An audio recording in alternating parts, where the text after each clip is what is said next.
m'effacer pour que tu puisses croître ce soir. Je veux m'effacer afin que tu sois vu, Père.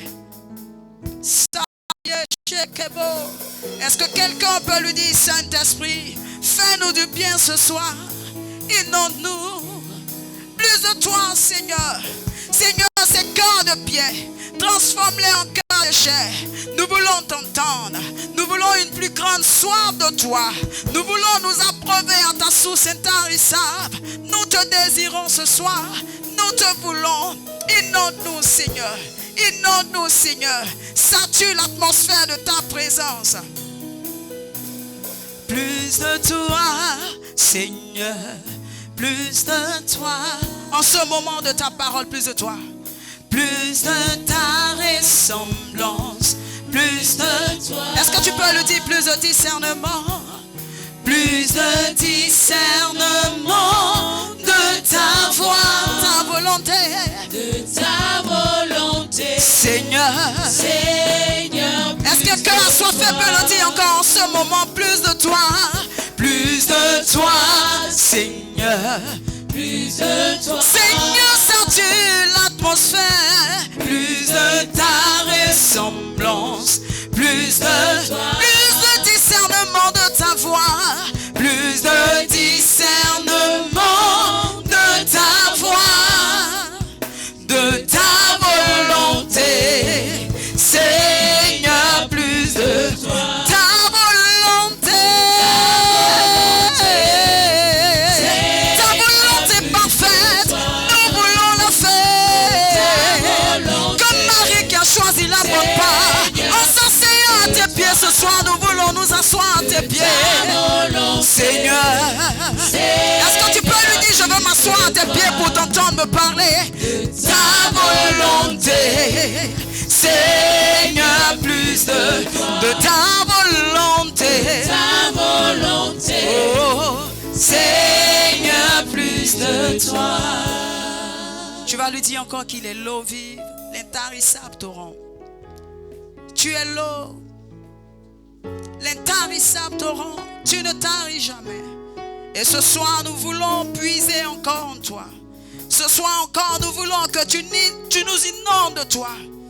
Si quelqu'un a soif de lui, est-ce que oui, cette heure, quelqu'un peut lui parler? Est-ce que quelqu'un peut lui parler ce soir? Saint-Esprit de Dieu, au sortir de ce moment, nous voulons sortir assoiffés. Nous voulons sortir, oui, avec une plus grande soif de toi. Une plus grande soif de toi. Une plus grande soif de toi. Une plus grande soif de toi, Saint-Esprit de Dieu. Tu ne taris, tu es l'eau de la vie. Est-ce que quelqu'un peut lui dire? L'intarissable torrent, tu ne taris jamais. Tu ne taris jamais. Tu ne taris jamais. Tu es l'eau de la vie. Oh Jésus. L'intarissable torrent, tu ne taris pas. Tu ne taris jamais. Tu n'es pas l'eau du puits de Jacob. Tu es l'eau de la vie. L'intarissable torrent. L'intarissable torrent. Inonde nos vies. Inonde-nous, Saint-Esprit. Sois qui n'est maya chez les bleus. Tu es l'eau de la vie. L'intarissable torrent. Tu ne taris jamais.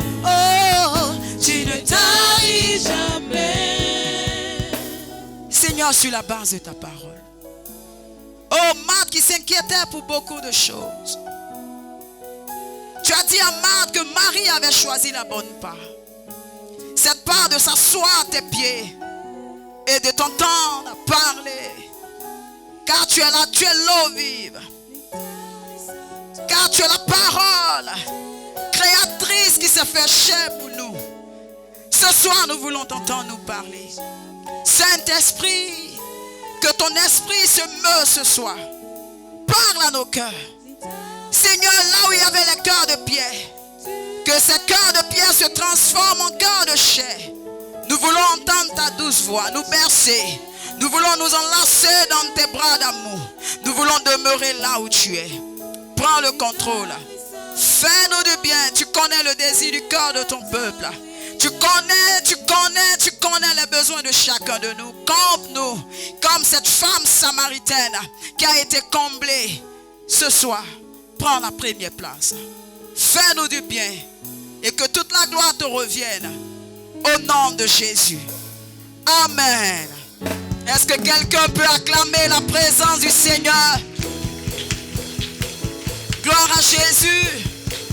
Tu peux te rasseoir dans la présence du Tout-Puissant. Je veux bénir ta vie. Je veux bénir Dieu pour ta vie. Je veux bénir également la vie de notre Père, également la vie de mes différents collègues. Et ce soir encore, j'ai la lourde tâche, c'est une grâce de me trouver encore devant toi. Et je crois que par son esprit, il m'aidera à te donner, à te véhiculer le message qu'il a mis à mon cœur. Gloire à Jésus. Alors nous continuons notre sous-thème qui est une plus grande soif de toi. Et le jeudi dernier, avant que nous commencions notre thème, le Seigneur nous a interpellés dans le livre de Josué 24, à partir du verset 14. Nous allons le lire rapidement. Josué 24, à partir du verset 14. Maintenant, craignez l'Éternel et servez-le avec intégrité et fidélité. Alléluia. Amen. Et le jeudi dernier, nous avons dit que nous sommes dans cette nouvelle année qui a pour thème « Allons en eau profonde ». Et nous avons dit comme ça que pour aller en eau profonde, il fallait que 3 éléments nous caractérisent. Donc le premier élément qui est « servez-le avec intégrité et fidélité ». Et Josué est en train de donner la parole de l'Éternel au peuple d'Israël qui devait maintenant aller, si je peux m'exprimer ainsi, en eau profonde avec Dieu. Et il dit, maintenant craignez l'Éternel et servez-le avec intégrité et fidélité. Faites disparaître les dieux qu'ont servi vos pères de l'autre côté du fleuve et en Égypte et servez l'Éternel. Nous partons au verset 15.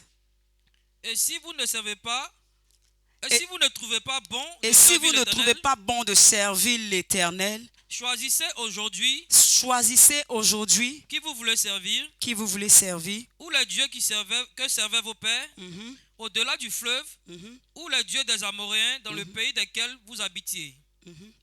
Moi et ma maison, nous servirons l'Éternel. Et le jeudi dernier, nous avons tous pris la résolution que nous et nos maisons serviront l'Éternel en cette année 2023. Alléluia. Amen. Et nous avons comme ça dit que aller en eau profonde nous ramener à notre marche avec le Seigneur. Et nous avons défini les 6 étapes de la marche. Nous avons dit, il y a l'étape de la créature, de l'enfant, du serviteur, du disciple, de l'ami et du fils. Et nous nous sommes posé ces questions suivantes. À quelle étape étions-nous dans notre marche? Alléluia. Et nous sommes tous unanimes que nous voulons accéder à l'étape du fils. Parce que ce sont les fils qui ont part à l'héritage. Quand nous lisons dans le livre de Galates 4, le verset 1, il dit « Aussi longtemps que l'héritier demeure un enfant, il ne diffère en rien d'un esclave, quoi qu'il soit le maître de tout. » Alléluia. Donc nous avons tous résolu en nos cœurs d'aller en eau profonde en accédant à l'étape du Fils. Gloire à Jésus. Également, nous avons dit, aller en eau profonde, mettez en exergue notre relation d'intimité régulière avec notre Dieu. Nous avons également dit qu'aller en eau profonde, pour aller en eau profonde, il nous fallait une chose très importante, une grande soif de notre Seigneur Jésus. Nous allons rapidement lire le livre d'Ésaïe 55, ce texte qui nous a introduit dans notre message. Ésaïe 55, le verset 1. Vous tous qui avez soif, venez aux eaux, même celui qui n'a pas d'argent, venez, achetez et mangez. Venez, Achetez du vin et du lait, sans argent, sans rien payer. sans rien payer. Alors, à ce niveau-là, nous avons dit que le salut était offert gratuitement par notre Seigneur Jésus. Et nous avons comme ça dit que autant que nous étions le jeudi dernier, même en ce jour, nous avons soif du Seigneur. Et nous avons l'assurance que le Seigneur nous dit, nous n'avons pas besoin d'argent pour venir à lui. Il nous faut seulement une résolution de faire le mouvement. Il dit, venez à moi, comme le thème qui nous dit, allons en eau profonde. Donc, la seule condition pour nous d'être, on va dire, désaltérés, d'étancher notre soif, c'est de faire le mouvement. Allons en eau profonde. Donc il dit, venez à moi, vous qui avez soif. Alléluia. Amen. Gloire à Jésus. Amen. Et nous avons comme ça défini la soif. Nous avons dit la soif, c'est la sensation correspondant à un besoin de l'organisme en eau. Nous avons cherché à savoir, nous avons dit qu'il y avait deux types de soif. La soif naturelle. Mais ce n'est pas la soif naturelle qui nous intéressait, mais la soif spirituelle. Et nous avons défini cette soif. C'est de désirer Dieu. C'est vouloir étancher sa soif dans sa présence. Au travers de la prière, la méditation et la mise en pratique de sa parole. C'est de développer une intimité avec le Saint-Esprit. Et nous avons tous dit que, est-ce que réellement nous avons soif du Seigneur? Et nous avons décrié nos différentes attitudes, nos comportements que nous avons au sein de l'Église et dans notre marche personnelle avec le Seigneur, qui démontrait que jusqu'à ce niveau-là, on n'avait pas encore une grande soif. Alors nous avons dit comment avoir cette grande soif. Et nous lisons le livre de Psaume 42, le verset 2 à 3. Comme une biche soupire. Comme une biche soupire après des courants d'eau. Après des courants d'eau. Ainsi mon âme soupire après toi. Ainsi mon âme soupire après toi. Oh Dieu. Oh Dieu. Alléluia, on va s'arrêter là. Comment avoir une plus grande soif? Le texte est tellement clair. Il dit comme une biche qui soupire. Donc pour manifester une plus grande soif, il faut qu'il y ait dans ton cœur le soupir de désirer Christ. Alléluia. Je pense bien que quand nous avons soif, la première réaction que nous avons, c'est de chercher une bouteille d'eau ou soit un verre d'eau et aller au robinet pour pouvoir étancher cette soif. Alors si nous voulons avoir une plus grande soif, c'est pareil. Nous devons chercher la présence du Seigneur. Et nous avons dit le jeudi dernier que la présence du Seigneur ne se cherchait pas au marché ni en bordure de route. Mais nous avons dit que sa présence se cherchait uniquement que dans sa parole, au travers de la méditation de sa parole, dans la prière. Et ce qui était plus important, c'est la mise en pratique de sa parole. Pourquoi? Parce que lorsque nous mettons en pratique cette parole, alors il y a transformation. Gloire à Jésus. Alors, on continue au verset 2. Verset 2. Verset 3 plutôt. Verset 3, pardon.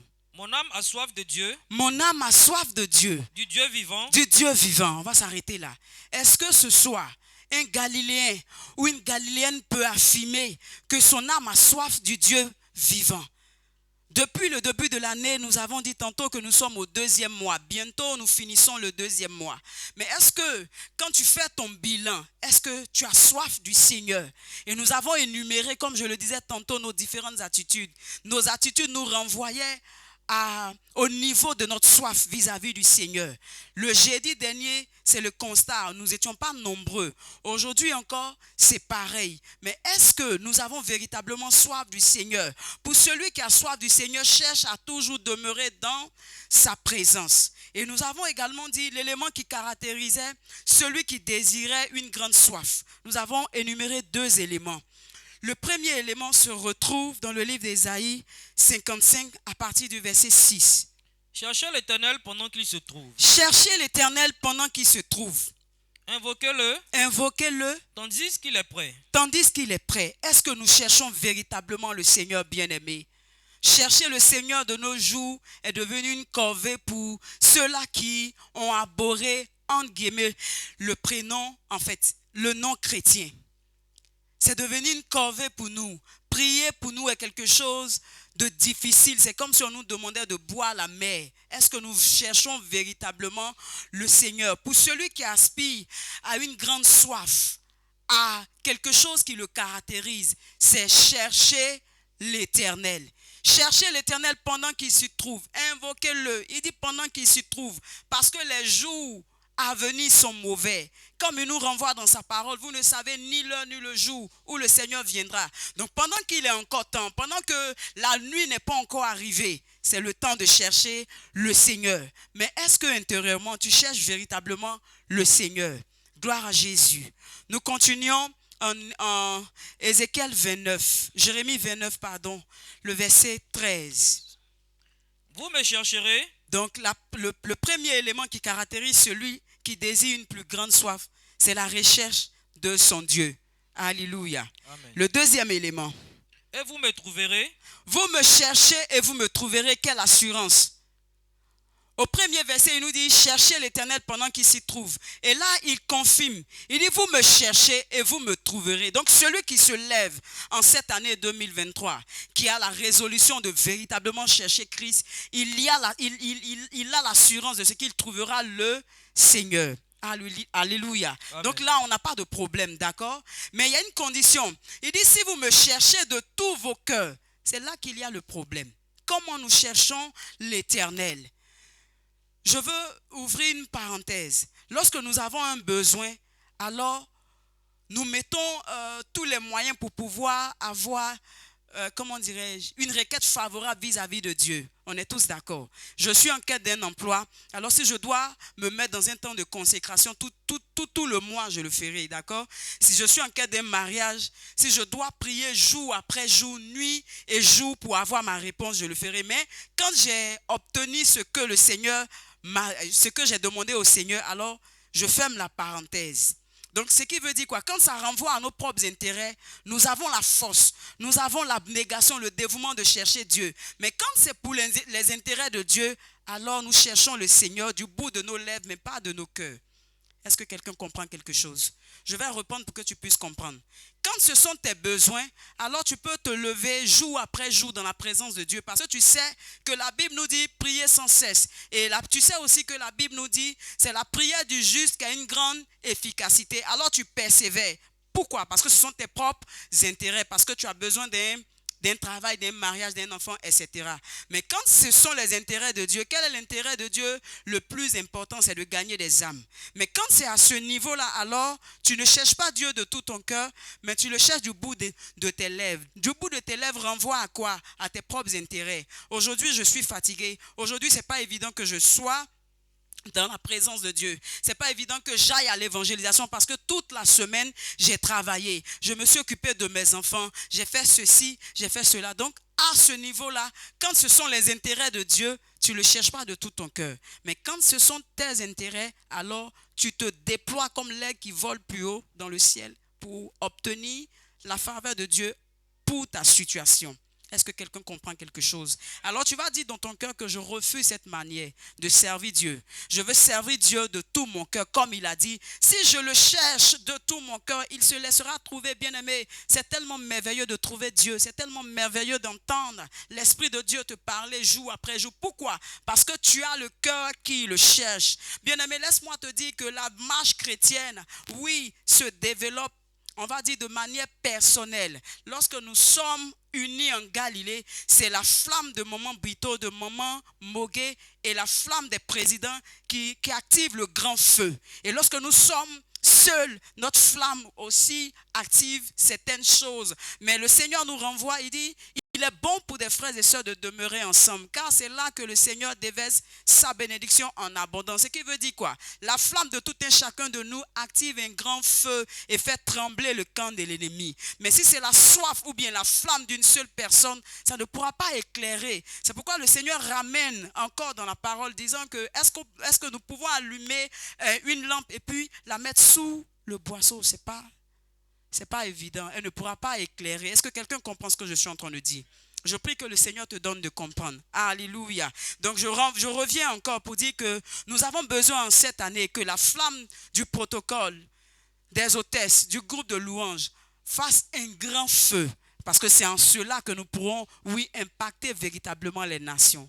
Gloire à Jésus. Amen. Est-ce que quelqu'un comprend quelque chose? Amen. Donc le deuxième élément, c'est de chercher Dieu de tout son... Est-ce que tu veux le chercher de tout ton cœur en ce soir? Acclame Jésus pour sa parole. Alléluia. Et nous avons dit, la quête de ton Dieu détermine le niveau de ta soif. Plus tu le recherches, plus le niveau de ta soif augmente. Moins tu le recherches, le niveau de ta soif diminue. Plus tu te détaches, plus tu le recherches, plus tu te détaches de terre. Plus tu le recherches, plus tu avances en eau profonde.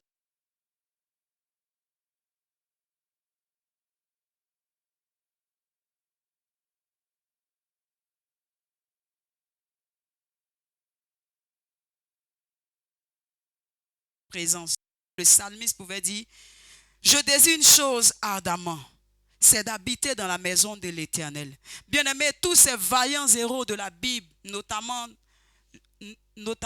Abraham, notamment Moïse, Jacob, David, pour ne citer que ceux-là, ce n'est pas parce que c'était des personnes qui étaient plus intelligentes que toi et moi. Non. Il y avait quelque chose qui caractérisait ces héros-là. C'était la soif de Dieu. Alléluia. C'était une plus grande soif de Dieu.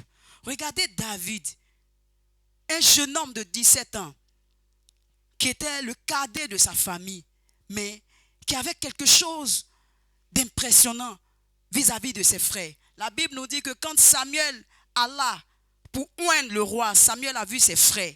Et il a regardé qu'à l'apparence, il a regardé qu'au physique. Mais Dieu n'a pas regardé au physique, il a regardé au cœur de David. Mais qu'est-ce qui caractérisait ce jeune? C'était son amour infini, inconditionnel pour Dieu. C'était cette soif qu'il avait. À tel enseigne que quand il était dans la forêt, il n'avait pas peur des ours et des lions. Bien aimé, pour arriver à ce niveau-là, il faut connaître véritablement Dieu. Être dans la forêt, au milieu des animaux féroces, et puis ne pas avoir peur, c'est parce que tu sais en qui tu as cru. Est-ce que ce soir, quelqu'un peut être dans les difficultés et croire en ce Dieu merveilleux-là?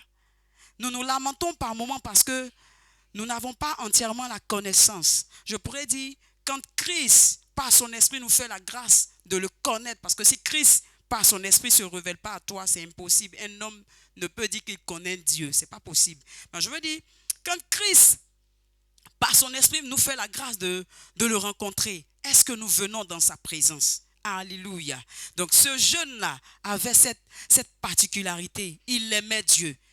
Et son amour, tellement son amour était profond, il le dit, je désire une seule chose ardemment, c'est d'habiter dans la maison de l'Éternel. Ce soir, devant la table, devant le trône de grâce du Seigneur, il y a plusieurs dossiers qui sont là. Mais je vous assure que si les anges feuillettent ces dossiers, il n'y a pas cette prière-là. Je désire habiter ardemment dans la maison de l'Éternel. On peut le lire, s'il vous plaît. Psaume 27, verset 4. Allons-y. Je demande à l'Éternel une chose. Je demande à l'Éternel une chose. Autrement dit, j'ai l'essentiel qui est le souffle de vie. J'ai une famille. J'ai mes enfants, ou soit mon époux ou mon épouse. J'ai une situation assez stable dans la société. Mais quand je regarde tout ça, il y a quelque chose qui me manque. Pour celui-là pour un homme spirituel et une femme spirituelle, un homme qui a pris la résolution d'avancer en eau profonde, il va s'en rendre compte qu'il y a quelque chose qui lui manque. Alléluia. Il dit, je demande à l'Éternel une chose que je désire ardemment, le désir de mon cœur. Quel est le désir de ton cœur? Je veux simplement te dire, il peut y avoir plusieurs désirs dans ton cœur, mais le désir qui doit prendre la place, c'est quoi? C'est d'habiter dans la maison de l'Éternel. Parce que nous sommes tous unanimes que sans l'Esprit de Dieu, sans Jésus-Christ, nous ne sommes rien. En tout cas, pour tous ceux-là qui se réclament de Jésus-Christ, pour tous ceux-là qui disent qu'ils sont nés de nouveau, sans Christ, nous ne sommes rien. Il dit, je demande à l'Éternel une chose que je désire ardemment. Je voudrais habiter toute ma vie dans la maison de l'Éternel. Oh, quelle prière! Quelle demande! Je vous assure, bien-aimés, si nous avons pour habitude d'avoir ces genres de demandes au Seigneur, le trône, son trône, il se lève sur son trône parce qu'il regarde au plus profond de ton cœur et il sait que ce que tu es en train de demander comme requête est vrai. Alors il revient encore. Si vous me cherchez de tous vos cœurs, je me laisserai trouver. Parce que quand il regarde dans le cœur de la femme de la Galilée, dans le cœur de l'homme de la Galilée, du jeune et de l'enfant, etc., il y a le désir de demeurer dans sa maison tous les jours de sa vie. Gloire à Jésus. Aller en eau profonde, c'est ça, bien-aimés. Désirons la présence de Dieu, une plus grande soif. De telle sorte que quand nous venons, nous sommes embrasés. Nous avons entendu le témoignage dimanche dernier, 15 heures avant le culte. Mais le peuple était embrasé. Mais qu'est-ce qui faisait qu'ils étaient embrasés? Une plus grande soif. C'est ta soif qui va déterminer ton avancement avec Dieu en cette année. Ce ne sont pas tes efforts, bien-aimés. Parce que nul ne peut, on va dire, acheter le Seigneur par ses efforts. Ça, c'est la religion. Mais le christianisme, c'est Emmanuel vers nous. C'est la grâce qui nous a été donnée parce que nous n'avons rien mérité. C'est l'intimité que nous avons avec lui. Est-ce que quelqu'un peut désirer la présence de Dieu en ce soir? Est-ce que quelqu'un, au sortir de ce soir, peut dire, Seigneur, en cette année, je ne désire qu'une seule chose, c'est d'habiter dans ta maison. Oh frère, ce n'est pas facile. Par moments, quand nous parlons, d'autres ont l'impression que c'est aussi bon, on pense que c'est aussi facile. Non. C'est pourquoi je me réjouis, c'est pourquoi je l'aime, c'est pourquoi je veux t'inviter à la voir pour ton ami fidèle. Je parle du Saint-Esprit. C'est lui qui nous donne d'y arriver. Il dit, il vous conduira dans toute la vérité. Il ne parlera pas de lui-même, il puisera. Il parlera, il dira ce qu'il aura entendu de moi. Alléluia. Donc à ce niveau-là, c'est le Saint-Esprit, ni par ta force, ni par ton intelligence, mais par l'Esprit de Dieu. Si seulement tu as le cœur sincère de le chercher. Alléluia. Est-ce que quelqu'un veut laisser l'Esprit de Dieu conduire sa vie, l'aider à l'aimer véritablement? Gloire à Jésus. Est-ce que le Seigneur nous fait du bien en ce soir? Nous bénissons ton nom, Seigneur. Et nous allons entrer en cette deuxième partie. Nous lisons Ésaïe 17. Je sais que je n'ai pas donné, pardon, Exode 17, le verset 6. Exode 17, le verset 6. Est-ce que quelqu'un comprend? Exode 17, le verset 6.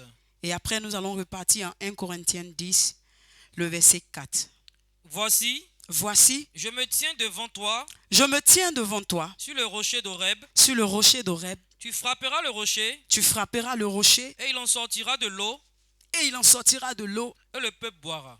le peuple boira. Alléluia. Quelqu'un va se demander, mais quelle est cette histoire? Nous parlons de nos ascendants. Dans le désert, après la sortie d'Égypte, il fut conduit dans le désert. Au lieu de 40 jours, ils ont fait 40 ans.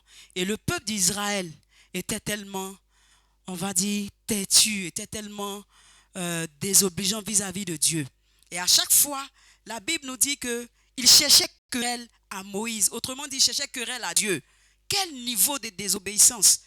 Mais le Seigneur, on va dire, si je peux m'exprimer ainsi, ne regardait pas. Mais à cause de son amour pour ce peuple-là, il agissait tous les jours. Et voici que le peuple avait soif. Et il a dit à Moïse, voici, je me tiendrai devant toi, sur le rocher d'Horeb. Tu frapperas le rocher. Jusque-là, nous avons parlé d'une plus grande soif. Mais nous voulons parler de celui-là, qui est la source intarissable, du nom de Jésus-Christ de Nazareth. Celui-là qui est capable de nous donner à boire jusque dans l'éternité.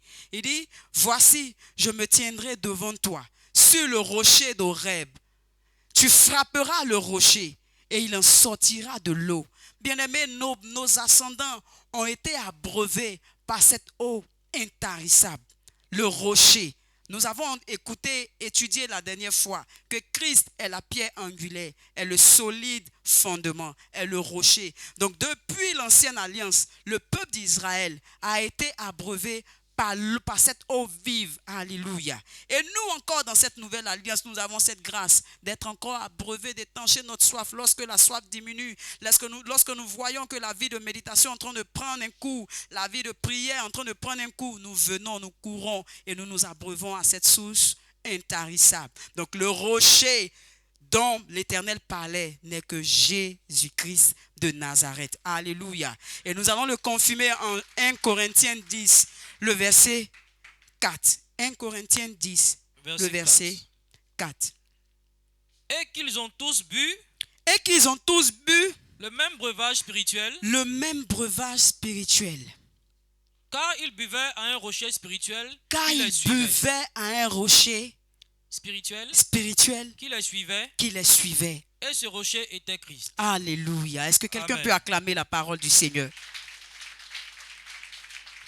Il n'a pas changé. Il est le même hier, aujourd'hui, éternellement. Nos ascendants se sont abreuvés à ce rocher spirituel. Et nous voici encore, nous abreuvant à ce rocher spirituel. Gloire à Dieu. Amen. Alors, une petite soif engendre une petite dimension. Regarde le niveau de ta marche avec le Seigneur. C'est parce que tu as une petite soif que tu as une petite dimension. Et je pourrais dire cette dimension-là, je pourrais la qualifier de la dimension charnelle. D'accord? Tu as encore, comme je me souviens, quelqu'un me disait, je pensais que le vieil homme était mort. Or, le vieil homme n'était pas encore totalement mort. Donc, par moment, il y a le vieil homme qui se réveille. Donc, on a dit quoi? Une petite soif engendre une petite dimension, la dimension charnelle. Or, nous ne devons pas arriver, nous ne devons pas rester à cette dimension-là, parce que nous sommes maintenant nés de nouveau. Alléluia. Donc, si une petite soif engendre une petite dimension, alors une plus grande soif engendre quoi? Une plus grande dimension. C'est à là que nous devons arriver. Une plus grande dimension. Ou quand nous venons en Galilée, papa n'a même pas besoin de prendre le micro. C'est l'Esprit de Dieu qui se manifeste. Personne n'est étonné à la présence du Saint-Esprit. Personne n'est étonné lorsqu'une sœur est en train de parler selon que l'Esprit lui donne. Alléluia. Mais tout ça se cherche au pied du rocher. Gloire à Jésus. Donc une plus grande soif engendre une plus grande dimension. On va lire Ésaïe 26. Attendez que je prends rapidement ma note. Oui, Ésaïe 26, le verset 9. Mon âme te désire pendant la nuit, Mon âme te désire pendant la nuit. et mon esprit te cherche au-dedans de moi. Alléluia, c'est fort cette parole. Pendant la nuit est faite pour dormir. Mais mon âme te désire, mon âme a soif de toi. Je n'ai pas de répit parce que je te cherche réellement. Mon âme te désire pendant la nuit et mon esprit te cherche au-dedans de moi. Car lorsque tes jugements s'exercent sur la terre, les habitants du monde apprennent la justice. Retenons ces deux éléments. Mon âme te désire pendant la nuit et mon esprit te cherche au-dedans de moi. Est-ce que tu cherches véritablement le Seigneur? Bien-aimé, je veux te supplier en cette année. Je veux te supplier ce soir. Regarde, l'amertume est trop dans ton cœur. Pardon. Il faut enlever l'amertume. Je ne sais pas comment tu vas faire. Demande encore à l'Esprit de Dieu d'enlever l'amertume en toi. Parce que l'amertume bloque ton adoration vis-à-vis de Dieu. Alléluia. L'amertume fait qu'au lieu de chercher Dieu pendant la nuit, ce sont tes problèmes, je ne dirais pas besoins. Parce qu'à ce niveau-là, ce sont des problèmes. Tu manques de foi. Donc ça devient, au lieu des besoins, des problèmes. Parce que Matthieu nous dit que nous n'avons pas de problème, mais nous avons que des besoins. Alléluia. Donc au lieu que ton âme, pendant la nuit, exalte le Seigneur, ton âme cherche comment faire pour joindre les deux bouts. Or, la Bible nous dit, qui de nous, par nos inquiétudes, je paraphrase, a pu ajouter une durée à la longueur de notre vie? Personne. Alléluia. Donc reviens. Que ton âme le cherche véritablement. Que ton âme dise à ton corps que Dieu est fidèle. Il n'a pas encore dit son dernier mot. S'il a abreuvé mes ancêtres, c'est qu'il est capable de le faire pour moi. Seulement que c'est le temps. Je dois attendre, je dois être patiente. Me contenter ne veut pas dire que je me plais dans la situation. Me contenter est de comment je vais dire, d'exalter, de reconnaître le niveau auquel je suis, au niveau où je suis. Parce qu'en sortant de la Galilée, en bas du pont, il y a des personnes qui n'ont pas de demeure. Moi, au moins, j'ai une maison où poser la tête. Donc, le contentement me donne d'apprécier les bienfaits de l'Éternel. Alléluia. Gloire à Jésus. Alors, nous ne pouvons pas parler de ce thème sans parler de la femme samaritaine. Gloire à Jésus. Cette femme samaritaine qui a expérimenté ce grand miracle avec notre Seigneur Jésus. Et nous partons maintenant dans le livre de Jean 4. Jean 4, verset 7. Alléluia, on va étudier ensemble. Je sais que tu connais l'histoire, mais prête encore attention parce que le Seigneur, par son amour, nous révélera encore quelque chose. Allons-y. Une femme de Samarie vient puiser de l'eau. Une femme de Samarie vient puiser de l'eau. Jésus lui dit, Jésus lui dit, donne-moi à boire. donne-moi à boire. Car ses disciples étaient allés à la ville Ses disciples étaient allés à la ville pour acheter des vivres. pour acheter des vivres. On va s'arrêter là. Déjà, nous savons que les Juifs n'ont pas de relation avec les Samaritains. Alléluia. Pourquoi? Parce que autrefois, après la déportation en Babylone, les Juifs ont importé, non pas les Juifs, mais les Babyloniens étant, comme on appelle ça, en Samarie, ont importé d'autres dieux. On fait de sorte que les Juifs ont commencé à adorer ces faux dieux. Et de comme on appelle ça, de cette relation entre les Juifs et les Babyloniens sont sortis une race, les Métis. Donc les Juifs ont dit, à cause de ces Babyloniens, il y a eu le peuple Israël qui s'est détourné de Dieu. Donc ce peuple-là, le peuple d'Israël a commencé à adorer les dieux. Donc ils ont déclaré ce peuple-là impur. Tous ces enfants qui sont sortis de ces unions-là ont été déclarés impurs. Donc ils n'ont plus de relation avec les Samaritains. Donc s'ils n'ont plus de relation avec les Samaritains, selon eux, les Samaritains n'ont pas droit au salut. Les Samaritains aussi n'ont pas droit à Jésus-Christ. Or, quand nous regardons dans la parole, la Bible nous dit que le Seigneur est venu sauver l'humanité. Alléluia. Donc Jésus va faire son entrée en Samarie. Donc vous comprenez avec moi que toutes ces personnes qui doivent passer en Samarie ne passaient pas en Samarie. C'est comme Tiako. Puisqu'on dit que peut-il venir de Nazareth quelque chose de bon? Donc, arrivé à Tiako, les gens font le tour. On ne passe pas à Tiako. Parce qu'à Tiako, c'est déclaré une ville où on va dire un quartier où il y a la drogue, où il y a l'homosexualité, où il y a la débauche en général. Donc, c'était pareil pour ces gens. Ça, ils n'arrivaient pas en Samarie. Mais Jésus va faire l'exception. Parce que lui, il est le chemin, la vérité et la vie éternelle. Alléluia. Donc lui, il décide de partir en Samarie. Je vous assure que si ses disciples étaient là, ils allaient l'empêcher parce qu'ils connaissaient la loi.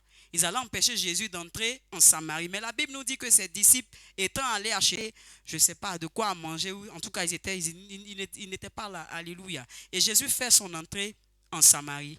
Nous continuons l'histoire. Verset 9. Verset 9. On va remonter un peu, pasteur. Verset 7. Verset 7. Une femme de Samarie vient puiser de l'eau. Une femme de Samarie vient puiser de l'eau. Laissez-moi vous dire que cette femme n'avait pas une vie exemplaire.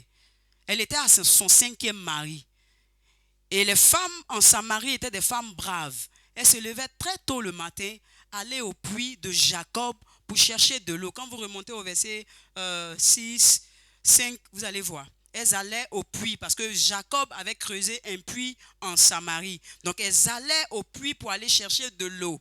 Et la Bible nous dit que cette femme-là ne sortait qu'à midi. Pourquoi? Parce qu'en ce moment, toutes les femmes qui avaient une bonne vie de la Samarie allaient puiser de l'eau. Donc elle, à midi, il n'y avait personne. Elle partait puiser à son tour son eau. Mais voici qu'elle va faire une rencontre. Cette rencontre qui a changé totalement sa vie. Nous continuons l'histoire. Jésus lui dit, donne-moi à boire. Donne-moi à boire. Car ses disciples étaient allés à la ville pour acheter des vivres. La femme samaritaine lui dit, comment toi, qui es juif, me demandes-tu à boire? À moi qui suis une femme samaritaine. Les Juifs, en effet, n'ont pas de relation avec les Samaritains. Alléluia. Amen. Verset 10. Verset 10. Jésus lui répondit. Si tu connaissais le don de Dieu. Et qui est celui qui te dit? Donne-moi à boire. Tu lui aurais toi-même demandé à boire. Et il t'aurait donné de l'eau vive. Alléluia.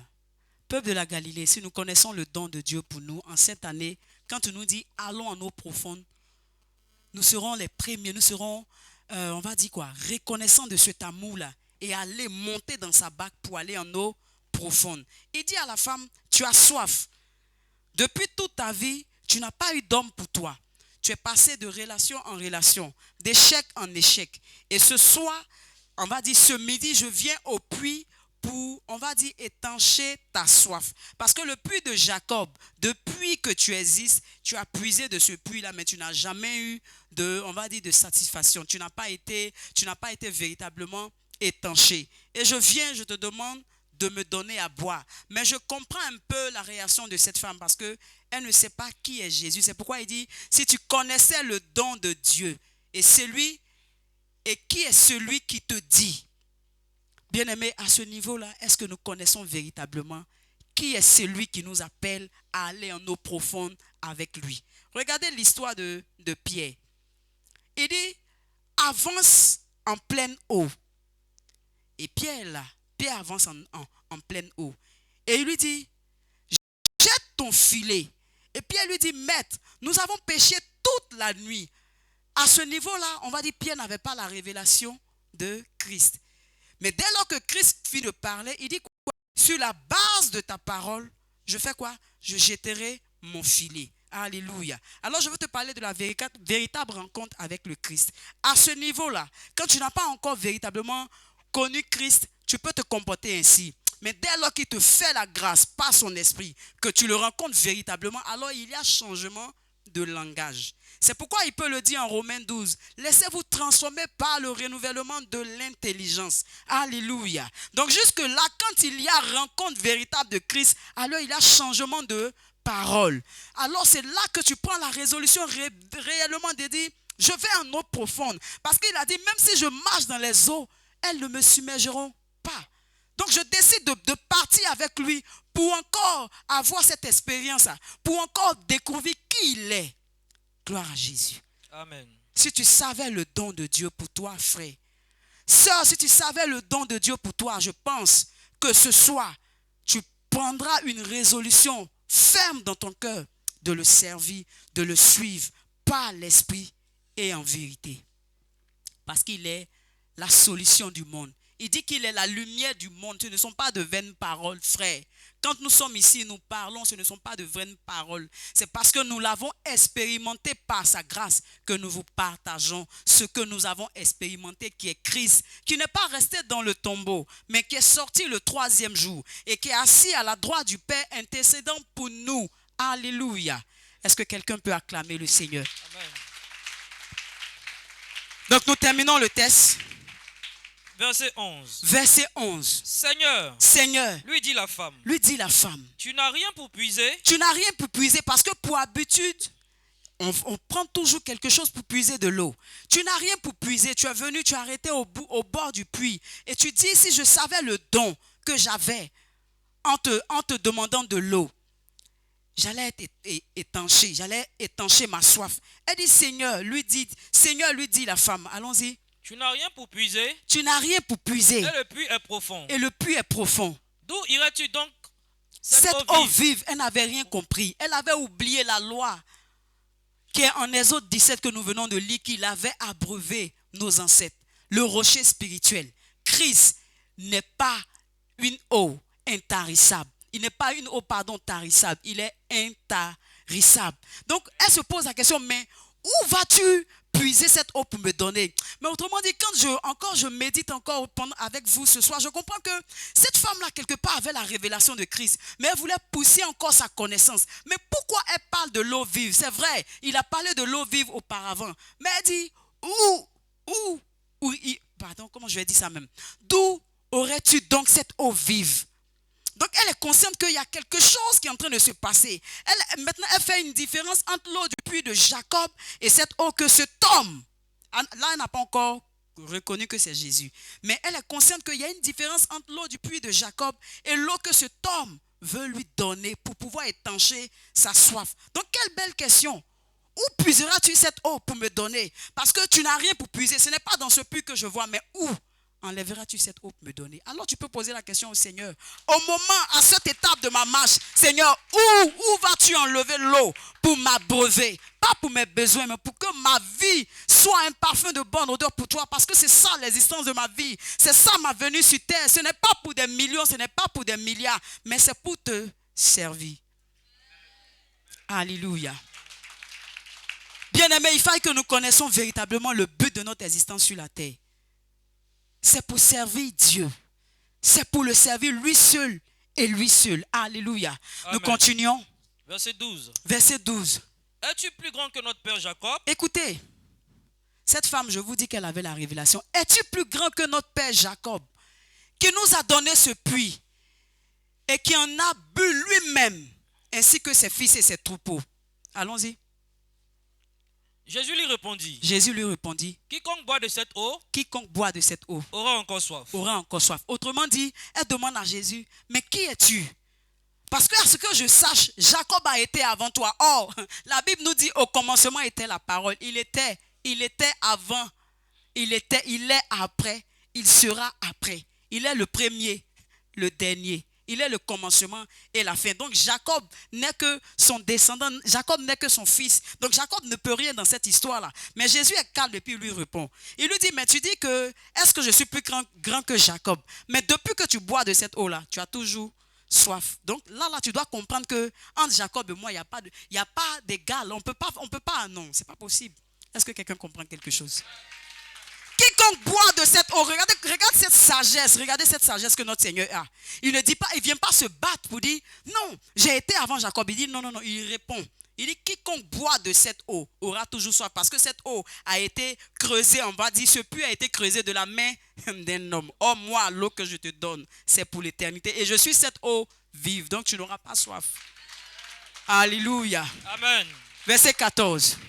Mais celui qui boira de l'eau que je lui donnerai, Mais celui qui boira, autrement dit, celui qui m'acceptera comme son Seigneur sauveur personnel, n'aura plus soif. Maintenant, il y a une différence. Ne plus avoir soif, c'est à deux volets. Si je n'ai plus soif, alors je me contente du niveau dans lequel je suis. C'est-à-dire, je ne cherche plus Dieu. D'accord? Mais si j'ai continuellement soif, alors une plus grande soif, je le cherche davantage. Alors, est-ce qu'on comprend ce que je veux dire? Si j'ai soif des besoins de ce monde, alors le Seigneur vient étancher ma soif, me donner de croire que c'est en lui seul que je peux avoir toutes ces bénédictions. Mais si j'ai continuellement soif de lui, alors ça renvoie à mon âme qui soupire après lui dans l'optique de le chercher, dans cette requête d'avoir toujours le discernement de savoir pour pouvoir accomplir sa volonté parfaite. Est-ce que quelqu'un a compris quelque chose? Alléluia. Amen. Il dit, mais celui qui boira de l'eau que je lui donnerai n'aura plus jamais soif. Pourquoi? Parce qu'on est dans le rocher. Alléluia. Et dans le rocher, nous avons continuellement soif, non pas pour nos besoins personnels, mais continuellement soif pour accomplir sa volonté parfaite. Est-ce que quelqu'un comprend ce que je suis en train de dire? Parce que ça peut mélanger la terre. On dit, mais pasteur Christelle a dit, on doit avoir soif. Mais le texte en train de nous dit qu'on ne doit plus avoir soif. Donc je fais la nuance pour que tu puisses comprendre. Tu ne dois plus avoir soif de tes soucis, des besoins que tu peux avoir. Mais la soif dont tu dois avoir, c'est de Christ. Toujours avoir soif de lui pour grandir. Parce que nous devons toujours atteindre cette perfection. Parce que tel qu'il est, tel que nous sommes. Nous continuons le verset pour terminer. mais celui qui boira de l'eau que je lui donnerai n'aura jamais soif. N'aura jamais soif. Et l'eau que je lui donnerai deviendra en lui Deviendra en lui une source d'eau qui jaillira jusque dans la vie éternelle. jusque dans la vie éternelle. Alors, puisque tu demeures dans le rocher, puisque jour après jour, tu as de l'eau pour étancher ta soif, alors ça renvoie à la parole qui dit, vous êtes quoi? Le sel de la terre et la lumière du monde. Alors toi aussi, tu peux éclairer quelqu'un qui est dans les ténèbres. Toi aussi, tu peux apporter la saveur à la vie de quelqu'un. Toi aussi, puisqu'il y a de l'eau, tu t'es devenu une source où coule l'eau pour pouvoir aussi étancher ceux-là qui ont besoin de Christ. C'est ainsi que ta vie prend un sens. C'est ainsi que quand tu te réveilles le matin, tu te regardes dans le miroir, tu dis, je sais que par la grâce de Dieu, je suis en train de partir vers ma destinée. Pourquoi? Parce que ma vie sert pour les autres. Est-ce que quelqu'un comprend quelque chose? On va terminer. Verset 15. Verset 15. La femme lui dit, La femme lui dit, Seigneur, Seigneur, donne-moi de cette eau. donne-moi de cette eau. Ah, c'est la réponse que je voulais. Tout ce qu'on a dit, Seigneur, j'ai compris maintenant que tu es Dieu. J'ai compris maintenant que tu es le seul qui est capable de restaurer cette vie d'irrégularité maritale, si je peux m'exprimer ainsi. Toi seul es capable de le faire. Alors, j'ai tout entendu. Maintenant, une seule chose. Donne-moi à boire. Afin que je n'ai plus quoi? Soif. Soif. Et que je ne vienne plus puiser ici. ici. Est-ce qu'à ce niveau-là, quelqu'un peut demander au Seigneur, donne-moi à boire, afin que je n'ai plus soif. Soif des désirs de ce monde qui ne correspond pas aux choses du royaume. Or, tu m'as dit que si je proclame que je suis d'en haut, alors je dois m'affectionner des choses d'en haut. Mais pourquoi mon cœur est toujours attaché aux choses d'en bas? Il y a un problème. C'est que le niveau de ma soif a diminué. Seigneur, ce soir, augmente le niveau de ma soif afin que mon cœur puisse affectionner des choses d'en haut. Alléluia. Amen. Est-ce que quelqu'un peut faire cette prière dans son cœur où tu es assis? Seigneur, donne-moi cette plus grande soif. Donne-moi cette plus grande soif de toi. Gloire à Jésus. Ce soir, nous aspirons à cette plus grande soif de Dieu. Est-ce que la parole fait du bien à quelqu'un? Gloire à Jésus. Amen. Et quand nous terminons le verset, nous voyons que la femme a laissé son pot, on va dire, son récipient au puits de Jacob. Elle est allée dans la ville proclamer que Jésus est Dieu, proclamer qu'elle a reçu le salut. C'est ainsi qu'on pourra dire le salut est rentré en Samarie. C'est ainsi qu'on pourra dire que le salut est entré dans la vie de Maman Brito. Pourquoi? Parce qu'elle a rencontré véritablement. Et frère, lorsque nous rencontrons véritablement l'eau vive, nous n'avons pas honte de témoigner de lui. Nous n'avons pas honte de dire à nos familles, regarde, tu es encore dans ces choses qui n'honorent pas Dieu. Moi, j'ai rencontré, comme Philippe qui rencontre Nathanaël. Il dit, nous avons trouvé le Messie. Et Nathanaël lui dit, peut-il venir de la Galilée quelque chose de bon? Mais regardez la réponse de Philippe. Il dit, quoi? Viens et vois. Viens faire toi-même ton expérience. Parce que moi, je l'ai expérimenté. Est-ce que ce soir, quelqu'un veut expérimenter Christ? Amen. Est-ce que ce soir, il y a des hommes et des femmes qui veulent expérimenter Christ en cette année, aller en eau profonde, avoir une plus grande soif de lui et accomplir parfaitement sa volonté? Que le Seigneur nous donne d'y aller. Que le Seigneur te donne la force d'y aller par son esprit. Ne regarde pas aux choses passées, mais regarde à demain. Regarde à ce que le Seigneur t'a dit. Il peut le dire que j'ai des projets de bonheur et non de malheur pour toi. Crois fermement. Quel que soit ce qui arrivera, crois fermement. Si tu peux te réveiller le matin, regarde-toi dans la glace, dis-toi, je suis un héros.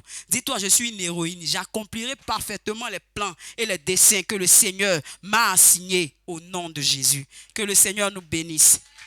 Acclame Jésus. Acclame Jésus. Si le Seigneur nous a fait du bien, acclamons-le. Acclamons Jésus.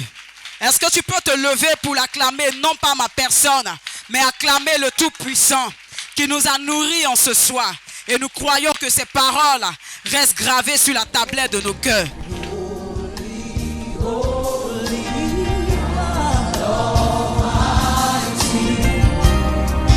It's a privilege to worship Maker of all universe. It's an honor just to stand before you. With a grateful heart, I lift my hands to you, proclaim that Lord you reign. With a grateful heart, I lift my hands to you, proclaim that Lord you reign.